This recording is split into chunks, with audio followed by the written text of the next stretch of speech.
अक्सर जब किन्हीं बातों से मन उदास होता है तो आकर के अक्सर यहीं पे हम खड़े हो जाते हैं और दूर दूर तक फैली हुई है हरियाली।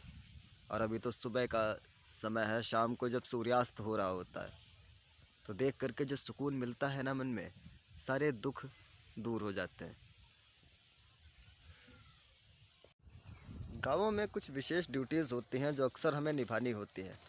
जैसे कि लगभग सभी घरों में जानवर हैं तो जानवरों के लिए चारा लेने के लिए खेत पे जाना होता है। और अगर थोड़ा-सा ध्यान दें इस चीज़ पर कि थोड़ा-सा सामाजिकता अगर हमें कहीं पे दिखती है तो वो खेतों में ही दिख जाती है। वहाँ पे लोग इकट्ठे होते हैं, थोड़ा-सा अरे भाई लाइटिंग हमारी बहुत डिस्टर्ब हम कर रहे हैं। अलग-अलग डिपार्टमेंट्स आपको देखने को मिल जाते हैं, जैसे कि मज़दूर वर्ग के लोग भी होंगे वहाँ पे, खेत के जो मालिक हैं वो भी खड़े होंगे और बाकी समाज से भी, जैसे हम ही जा रहे हैं अपना चारा बनाने, तो इस तरह के लोग भी आपको वहाँ पे मिलेंगे। और फिर अक्सर चर्चाएँ होती हैं और चर्चाओं के मुद्दे सामान्य से मुद्दे। आपको पता ही होगा कि इस समय जो सबसे ज़्यादा मुद्दे होते हैं वो बस फिर एक मुद्दा जो सभी जगह उठाया जाता है कि समाज कितना डिस्टर्ब है, समाज में किसे अपनी जिम्मेदारियां ध्यान है, कौन अपनी ड्यूटीज़ उठा रहा है, सरकारें ख़राब हैं, शिक्षा व्यवस्था ख़राब है, हर चीज़ डिस्टर्ब है, कुछ भी बेहतर नहीं। और ये चर्चाएं यहीं पे शुरू होती हैं, यहीं पे ख़त्म हो जाती हैं, इनका कोई एंड नहीं होता। तो वही जब शाम को बैठ करके इन सारी चीज़ों पे विचार करते हैं कि वास्तविकता में आखिर समस्या है कहाँ पे और कहाँ से प्रॉब्लम आ रही है, तो मुझे बस एक ही चीज़ समझ में आती है। जैसे कि सबसे पहली चीज़, दुनिया में तमाम प्रकार के लोग मिलते हैं लेकिन मुझे आज तक कोई व्यक्ति ऐसा नहीं मिला जिसने कोई गलती की हो या कोई स्वीकार करे कि मैं यहाँ पे गलत हूँ। बस हर व्यक्ति दूसरों पर ही दोषारोपण कर रहा है, सारी गलतियाँ दूसरी जगह से हो रही हैं। लेकिन जो मेरी समझ में आता है, अगर मैं आपको अपना एग्ज़ाम्पल दूँ अपना खुद का, तो मैं एक अध्यापक हूँ, बच्चों को पढ़ाता हूँ। काफ़ी सारे बच्चे गांव के आते हैं मोहल्ले के पढ़ने के लिए। तो जब मैं उन बच्चों को पढ़ा रहा होता हूँ तो मेरा फोकस उन बच्चों के करियर को बेहतर बनाने पे ज़्यादा होता है या फिर अपने करियर को बेहतर बनाने पे ज़्यादा होता है।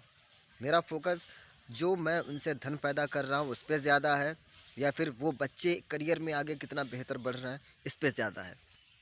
हर जगह कंपटीशन है और कंपटीशन किस चीज़ की? भौतिक सुखों की।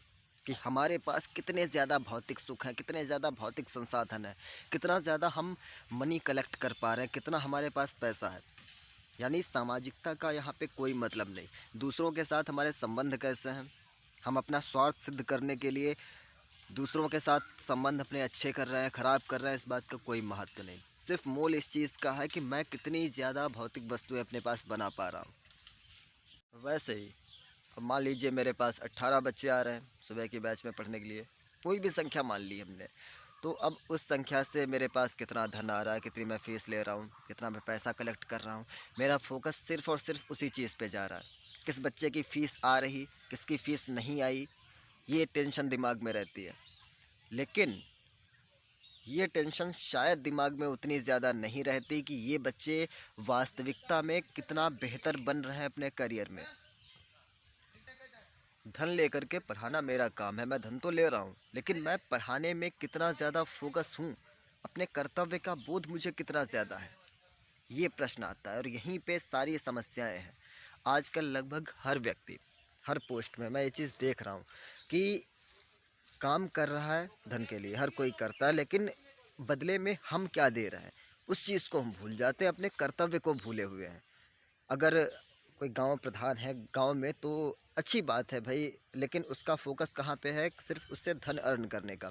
लेकिन हम ग्राम प्रधान हैं, गांव में सबसे श्रेष्ठ हमें चुना गया है, पूरे गांव की जिम्मेदारी हमने ली है कि इस गांव को बेहतर बनाना है।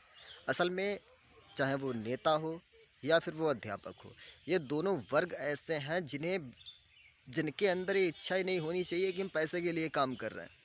मैंने कई बार, यदि मैं टीचर हूँ तो मैं अपने लिए सेंटेंसेस सुनता हूँ कि अध्यापक ब्रह्मा के समान है, अध्यापक राष्ट्र निर्माता है। लेकिन भला मैं इन बातों को दिल से कितना स्वीकार करता हूँ, ये प्रश्न मेरा खुद से है। और मैं समझ नहीं पा रहा हूँ कि ये बातें मैं आपसे क्यों कर रहा हूँ। ये चीज़ें मुझे खुद में थिंक करनी चाहिए, खुद में परिवर्तन करने चाहिए। हम सच में एक बेहतर राष्ट्र चाहते हैं तो सबसे पहले हमें अपने कर्तव्य को समझना होगा। हालांकि मैं दूसरे की कमी नहीं बता सकता, मुझे सिर्फ अपनी कमियों पे फोकस करना होगा। क्या मैं श्रेष्ठ हूँ या मैं बेहतर हूँ? नहीं, मेरे अंदर खुद कई सारी कमियाँ हैं। और शिक्षण लाइन में आने के बाद मुझे समझ आया कि हाँ, ये बड़ी कमियाँ हैं मेरी, मैं उन कमियों को दूर कर रहा हूँ। और एक प्रयास मेरी तरफ से रहता है कि धन अपनी जगह पर है, उसके लिए मैं वर्क कर रहा हूँ।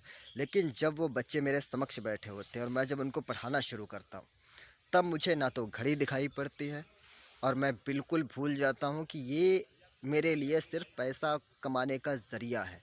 ये बिंदु मेरे दिमाग में दूर दूर तक नहीं होता और मुझे बस इतना दिखाई पड़ता है कि अगले 2 घंटे 2.5 घंटे के लिए ये बच्चे हैं और हम हैं, और हमें कुछ ऐसा करना है कि जो इनके जीवन में बेहतर, इन्हें एक बेहतर व्यक्ति बनने में मदद कर सके। सिर्फ सब्जेक्ट ही हमको नहीं पढ़ाना है, चाहे वो एक छात्र हो या वो एक अभिभावक हो।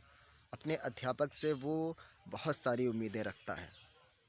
और मित्रों, कितना अजीब सा है कि बताओ, मैं ये सारे विचार कहीं नहीं कह पा रहा हूँ और सारी बातें बस मोबाइल में रिकॉर्ड करके वीडियोस बना रहा हूँ उन पे।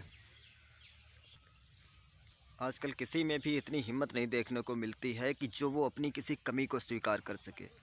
ये हिम्मत तो बहुत आपको दिखेगी कि दूसरे पे हमने कमी डाल दी, लेकिन खुद की कमी को स्वीकार करना बहुत बड़ी हिम्मत होती है। और मेरा प्रयास है कि मैं आगे और बेहतर करूं, अपनी कमियों को सुधार सकूं। और यही मैं आपसे भी कहना चाहूँगा कि आप भी अपने कर्तव्य बोध को समझें। दूसरों पे दोषारोपण करने से बेहतर है कि हम बेहतर कार्य करें। और एक चीज़ बिल्कुल क्लियर है कि जब हम पूरी मन से अपना काम करते हैं ना, जब सुबह सुबह तमाम बच्चे आकर के यहाँ पे इकट्ठे होते हैं और बहुत बेहतर व्यवस्था नहीं, कोई बेहतर कमरा और डिजिटल बोर्ड और ये सब नहीं चाहिए। हमारी यहाँ पे आग जल रही होती है, आग के चारों तरफ हमारे बच्चे बैठते हैं और उसके बाद उन्हीं के साथ वहाँ पे हम बैठते हैं और फिर पूरे प्रेम से क्लासेस शुरू होती हैं। और आपको सच बता रहा हूँ, गार्जियन हमारी फ़ीस देने में भले ही लापरवाही कर जाए, लेकिन लगभग रोज़ या दूसरे दिन जब कोई एक बच्चा हमारे लिए 5 रुपए का बिस्किट का पैकेट लेके आता है अपने जेब खर्च को बचा करके, और ये घटना हर दूसरे तीसरे दिन में होती है, तब मित्रों बहुत बहुत सुकून मिलता है सच में।